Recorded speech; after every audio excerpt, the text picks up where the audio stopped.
नमस्कार, मैं हूं ब्रिज द्विवेदी। एग्रीमीटर में आप सभी का स्वागत है। आज के एग्रीमीटर में हम बात करेंगे कैस्टर की।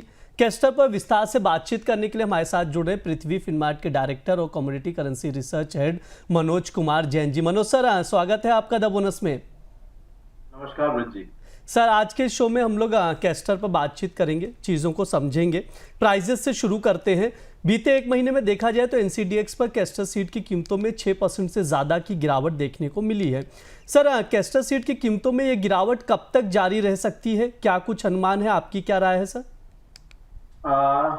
मेरा मानना है कि जो गिरावट आई थी अब वो यहाँ पे एक बार थमना चाहिए, क्योंकि जो गिरावट के पीछे मुख्य वजह देखने को आ रही थी कि जिस तरह से यहाँ पे जो ट्रेड को लेकर के तनाव जारी है और साथ ही जो यूएस का अब यूरोप जो उसके जो फ्रेंडली नेशंस हम कह सकते हैं, क्योंकि नेटो के अंतर्गत यूएस जो है यूरोप के देशों का सहयोगी है, तो वहां पे ग्रीनलैंड इश्यूज को लेकर के जो तनाव बढ़ता हुआ नजर आया, तो उसके चलते हमने देखा कि being major export commodity castor seed का जो डेरिवेटिव्स है उसका मुख्य रूप से जो एक्सपोर्ट्स है वो यूरोप और चाइना में होता है भारत से।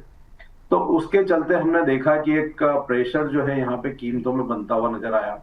लेकिन जैसा कि यहाँ पे खबरें निकल कर आ रही है कि भारत 27 जनवरी को यूरोप के साथ में एक फ्री ट्रेड एग्रीमेंट में इंटर हो रहा है, तो हमारा मानना है कि उसके चलते यहाँ पे न सिर्फ कैस्टर सीड की कीमतों में सपोर्ट देखने को मिलेगा, बल्कि भारत के लिए एक बड़ा एक्सपोर्ट मार्केट भी जो है यहाँ पे खुलता हुआ नजर आएगा। तो उसके मद्देनजर हमारा मानना है कि अब यहाँ पे कैस्टर सीड की कीमतों में जो गिरावट देखने को मिल रही थी वो थमना चाहिए और ग्रेजुअली कीमतों में यहाँ पे अपसाइड मोमेंटम देखने को मिल सकता है। जी बिल्कुल, प्राइजेस को लेकर ये सर की राय है। सर, अब एक्सपोर्ट डिमांड पर भी बातचीत कर लेते हैं। बीते 4 साल में अक्टूबर के महीने में कैस्टर ऑयल की एक्सपोर्ट डिमांड में लगातार बढ़ोतरी दर्ज की जा रही है। सर, क्या एक्सपोर्ट डिमांड में बढ़ोतरी का ये ट्रेंड आगे भी जारी रहेगा? देखिए, यहाँ पे निश्चित रूप से ट्रेंड में सुधार देखना चाहिए, देखने को मिलना चाहिए, क्योंकि हमारा जो सबसे बड़ा जो एक्सपोर्ट होता है वो चाइना और यूरोप में होता है। चाइना की जो इकोनॉमी है वो ग्रेजुअली यहाँ पे रिकवर हो रही है। जो फोर्थ क्वार्टर के जो जीडीपी के नंबर्स आए 2025 कैलेंडर ईयर के, वहां पे हमने देखा कि क्वार्टर में जो जीडीपी की ग्रोथ है चाइना की वो बढ़कर 1.2% हुई है, जो 1.1% का अनुमान था। साथ ही वहां पे इंडस्ट्रियल प्रोडक्शन के नंबर्स जो हैं वो भी बेहतर आए। वहां पे दिसंबर महीने में 5.2% की ग्रोथ देखने को मिली, जो कि नवंबर के 4.8% के सामने काफी बेहतर है। तो चाइना में यहाँ पे इकोनॉमिक रिकवरी देखने को मिल रही है। साथ ही यूरोप के साथ में भारत का जो फ्री ट्रेड एग्रीमेंट है वो ऑलमोस्ट यहाँ पे होता हुआ दिख रहा है।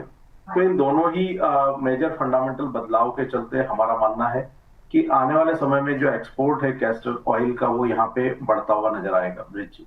सर, कैस्टर ऑयल की बात के बाद हम लोग कैस्टर मिल के एक्सपोर्ट पर भी बातचीत कर लेते हैं। अक्टूबर में अगर देखा जाए तो कैस्टर मिल का एक्सपोर्ट 3 महीने की ऊंचाई पर पहुंच गया था। हालांकि नवंबर में कैस्टर मिल का एक्सपोर्ट 3 महीने की ऊंचाई से फिसल गया है। सर, आगे क्या लग रहा है? आगे कैस्टर मिल के एक्सपोर्ट को लेकर आपका क्या आकलन है?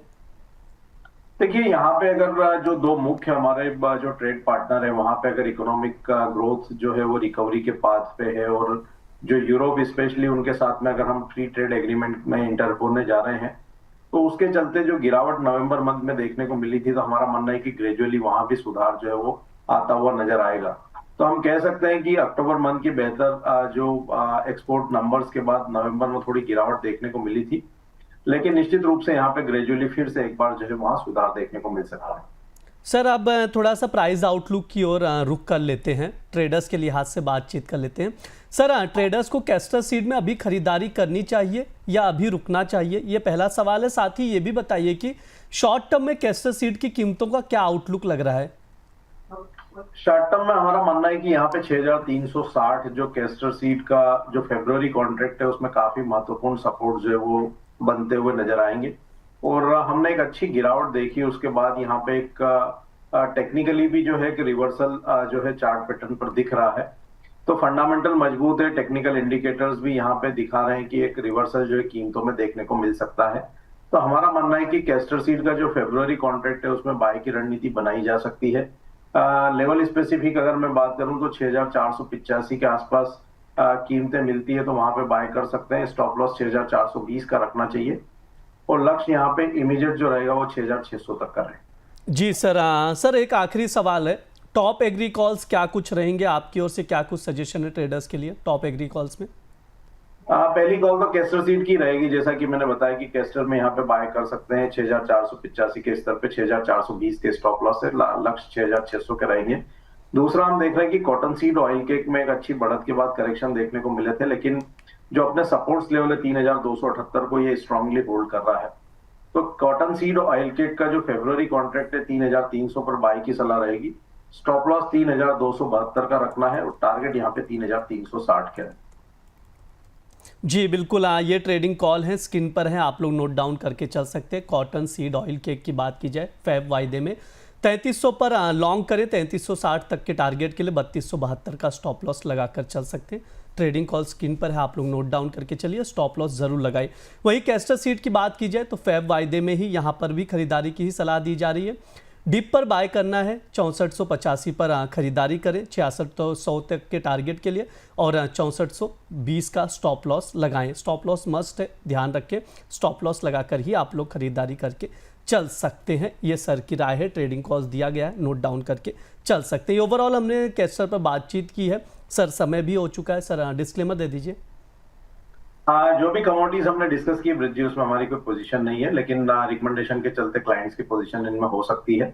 कोई भी ट्रेडर अगर दी गई रणनीति में से कहीं भी अगर निवेश या ट्रेड की कोई रणनीति बना रहे हैं तो वो स्टॉप लॉस का पालन वहां पे जरूर करें। जी सर, बहुत बहुत शुक्रिया सर आज की चर्चा में जुड़ने के लिए। Thank you. ये हमारा एग्री मीटर शो है, इस दौरान तमाम एग्री कमोडिटीज़ पर राय ली जाती है। इस बार हमने कैस्टर पर बातचीत की है, विस्तार से चर्चा किया गया है, आउटलुक दिया गया है प्राइजेस का, एक्सपोर्ट्स पर भी बातचीत की गई है। तो आप लोग भी ये वीडियो देखिए और ज़्यादा से ज़्यादा लोगों तक शेयर कीजिए। साथ ही आप लोगों को बता दूं, द बोनस लगातार आप लोगों के लिए अलग अलग कार्यक्रम का आयोजन कर रहा है, वेबिनार का आयोजन कर रहा है, जिसमें आप लोग हिस्सा ले सकते हैं। खासतौर पर शेयर बाजार से जुड़ा हुआ वेबिनार। क्या आप शेयर बाजार का ट्रेंड पकड़ने में चूक जाते हैं? क्या आपको भी डेली ट्रेडिंग में लॉस होता है? फिर ऐसा क्या करें कि ट्रेंड में पकड़ में आ जाए और ट्रेडिंग में नुकसान भी ना हो? यही सब सिखाने के लिए द बोनस लेकर आ रहा है आपके लिए स्पेशल वेबिनार का आयोजन किया जा रहा है। इस वेबिनार में आपको स्विंग ट्रेडिंग में सही एंट्री और सही एग्जिट का पार्ट पढ़ाया जाएगा और ये पार्ट कोई और नहीं बल्कि लक्ष्मी श्री सिक्योरिटीज़ के हेड रिसर्च अंशुल जैन पढ़ाएंगे। स्विंग ट्रेडिंग पर अंशुल जैन की वेबिनार के 2 अलग अलग सेशन होंगे। इन कोर्सेज में आप सीखेंगे कैसे ट्रेंड को पकड़े, प्राइस एक्शन में क्या देखें, चार्ट को कैसे पढ़ें, ट्रेडिंग सेटअप और सही स्टॉक स्कैनिंग की तकनीक क्या है। अगर आप भी अंशुल जैन से स्विंग ट्रेडिंग का ये सबक लेना चाहते हैं तो देर ना करें, अभी रजिस्ट्रेशन करके आप लोग चल सकते हैं। इस कोर्स का पहला वेबिनार 7 फरवरी को सुबह 11 बजे होगा, दूसरा पार्ट 28 फरवरी को सुबह 11 बजे से ऑनलाइन आयोजित किया जाएगा। आप लोग रजिस्ट्रेशन करिए और QR कोड स्क्रीन पर है और इस वेबिनार में हिस्सा लीजिए, बहुत कुछ सीखने को मिलेगा। साथ ही आप लोगों को बता दूं, द बोनस की टीम लगातार रिसर्च बेस्ड प्रीमियम कंटेंट लेकर आ रही प्राइम मेंबर्स के लिए, तो आप लोग भी प्राइम मेंबरशिप लीजिए और एक्सक्लूसिव कंटेंट का एक्सेस पाइए। फिलहाल के लिए एग्री मीटर में इतना ही रहेगा। आप लोग बने रहिए द बोनस के साथ। धन्यवाद।